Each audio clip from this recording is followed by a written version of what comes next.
Hello, hi, నమస్తే, అస్సలాముఅలైకుం. నేనిలా ఉన్నాను. మరి మీరెలా ఉన్నారు? మానవ సమాజంలో శతాబ్దాలుగా ఎన్నో సామెతలు, లోకోక్తులు, సూక్తులు వాడుకలో ఉన్నాయి. అవన్నీ కేవలం మాటలు కావు, పూర్వీకుల జీవితానుభవాల సారాంశాలు. అలాంటి వాటిలో అత్యంత ప్రజాదరణ పొందిన, యువతలో ఎంతో స్ఫూర్తిని రగిలించే మాట ఒకటుంది. అదేంటంటే, బతికితే సింహంలా బ్రతకాలి అని. ఈ సృష్టిలో లక్షలాది జీవరాశులు ఉన్నాయి, కానీ మనిషి తన ఉనికిని చాటుకోవడానికి, తన వ్యక్తిత్వాన్ని పెంపొందించుకోవడానికి ఉదాహరణగా కేవలం సింహాన్నే ఎందుకు ఎంచుకున్నాడు?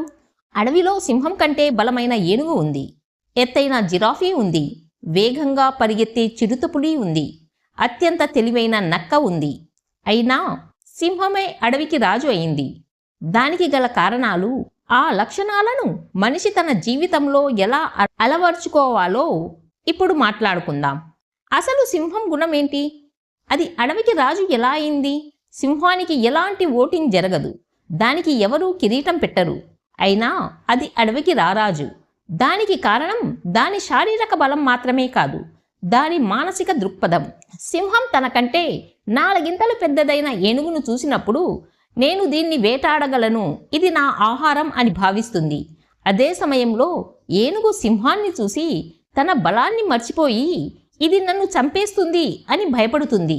ఇక్కడే తేడా శారీరక బలంలో లేదు, ఆలోచన విధానంలో ఉంది. భయం లేకపోవడమే సింహాన్ని అందరికంటే ఎత్తులో నిలబెడుతుంది. అది దేనికి లొంగదు, దేనికి దాసోహం అనదు.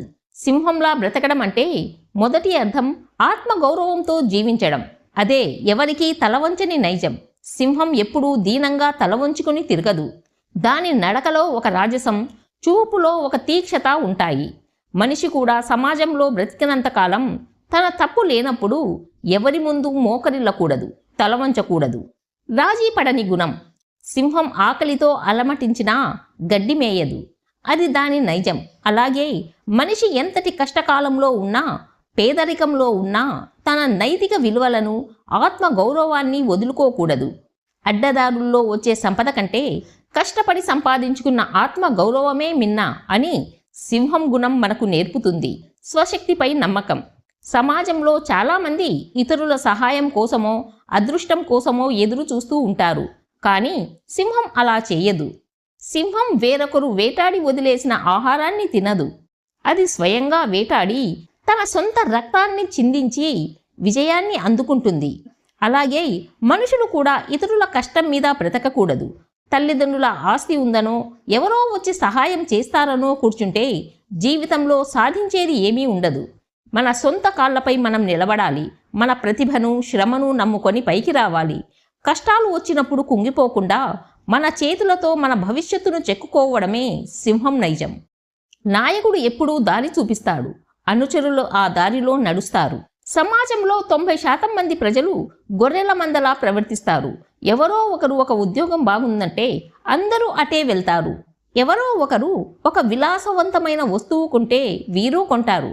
కానీ సింహంలా బ్రతికే వ్యక్తి తనకంటూ ఒక ప్రత్యేకమైన మార్గాన్ని సృష్టించుకుంటాడు. 100 మందిలో ఒకడిగా ఉండడం కాదు, 100 మందిని నడిపించే ఒక్కడిగా ఉండడమే సింహం లాంటి జీవితం. జీవితం అంటే ఎప్పుడూ పూలబాట కాదు. కష్టాలు, నష్టాలు, అవమానాలు, ఓటములు సహజం. మరి ఆ సమయంలో మనం ఎలా స్పందిస్తున్నాం అనేదే మన వ్యక్తిత్వాన్ని నిర్ణయిస్తుంది. వేటలో సింహానికి కొన్నిసార్లు గాయాలవుతాయి, కానీ గాయపడిన సింహం వెనకడుగు వేయదు. దాని శ్వాస మరింత గంభీరంగా మారుతుంది, అది మరింత కసిగా పోరాడుతుంది. మన జీవితంలో కూడా ఒక ఓటమి ఎదురైనప్పుడు, లేదా ఎవరైనా మనల్ని అవమానించినప్పుడు ఏడ్చుకుంటూ కూర్చోకూడదు. ఆ ఓటమిని, అవమానాన్ని ఒక ఇంధనంగా మార్చుకొని మునపటి కంటే రెట్టింపు బలంతో సమాజంపైకి దూసుకెళ్ళాలి. మన విజయాన్నే మన సమాధానంగా చూపించాలి. సింహం కేవలం బలంతోనే కాదు, అద్భుతమైన వ్యూహంతో వేటాడుతుంది. సింహం ఒక జంతువును వేటాడాలని నిర్ణయించుకుంటే దాని చుట్టూ 100 జంతువులు ఉన్నా దాని దృష్టి మారదు. తన లక్ష్యంపై మాత్రమే పూర్తి ఏకాగ్రత పెడుతుంది. సింహం తొందరపడి దూకదు, పొదల్లో దాగి ఉండి సరి అయిన సమయం వచ్చే వరకు ఓపికగా వేచి చూస్తుంది. సమయం రాగానే మెరుపు వేగంతో దాడి చేస్తుంది. మనిషి కూడా తన జీవిత ఆశయాలను సాధించే క్రమంలో ఇలాంటి ఏకాగ్రతను కలిగి ఉండాలి. మన చుట్టూ మనల్ని పక్కదారి పట్టించే ఆకర్షణలు ఎన్నో ఉంటాయి, కానీ మన దృష్టి ఎప్పుడూ మన లక్ష్యంపైనే ఉండాలి. అలాగే జీవితంలో విజయం సాధించడానికి సహనం, సరియైన వ్యూహం చాలా అవసరం. సింహం అనగానే మనకు కేవలం క్రూరత్వం, వేట మాత్రమే గుర్తొస్తాయి. కానీ సింహాల గుంపును ఫ్రైడ్ అంటారు. అందులో ఉండే ఐక్యత, క్రమశిక్షణ అమోఘం. మగసింహం తన సామ్రాజ్యాన్ని, తన కుటుంబాన్ని శత్రువుల నుండి ప్రాణాలకు తెగించి రక్షిస్తుంది. ఆకలితో ఉన్నప్పుడు గుంపులోని పిల్లలకు మొదటి ప్రాధాన్యత ఇస్తుంది. దీని నుండి మనిషి నేర్చుకోవాల్సింది ఏంటంటే, కేవలం వ్యక్తిగత ఎదుగుదల మాత్రమే సరిపోదు. మనల్ని నమ్ముకున్న కుటుంబాన్ని, మన సమాజాన్ని రక్షించే బాధ్యతను కూడా మనం తీసుకోవాలి. సమాజంలో ఒక బాధ్యతాయుతమైన స్థానంలో ఉంటూ బలహీనులకు అండగా నిలబడడమే నిజమైన సింహనైజం. నేటి ఆధునిక ప్రపంచంలో అడవులు లేవు. మనం ఆయుధాలు పట్టి వేటాడాల్సిన అవసరం లేదు. మరి ఈ రోజుల్లో సింహంలా బ్రతకడం అంటే ఏమిటి?